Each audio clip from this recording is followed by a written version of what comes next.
ଦେଖନ୍ତୁ ପ୍ରମାଣ କର ଯେ ଅଛି cos 16 degree plus sin 16 degree by cos 16 degree minus sin 16 degree equal to tan 61 degree.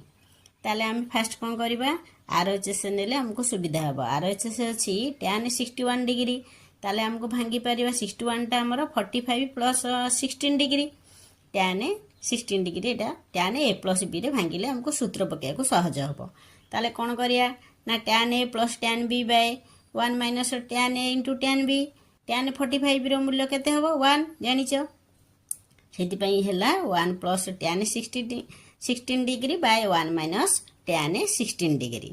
ताले tan को हम भांगी दबा हमर sin cos रे अछि करबा पई सेति पई 1 plus sin 16 degree bye tan टा हबो कोन हबो sin बाय cos सेति पई sin 16 बाय cos 16 सेमती एटा भी हबो 1 माइनस sin 16 बाय cos 16।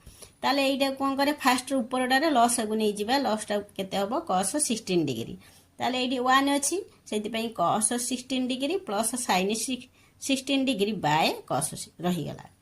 तापर तळटा भी सेमती करबा cos 16 degree minus sin 16 by cos 16 degree ताले cos कोन हबो 16 कटि जिवो ताले एटा हला cos 16 by sin 16 degree by cos 16 by minus sin 16 degree LHS टा ही गला।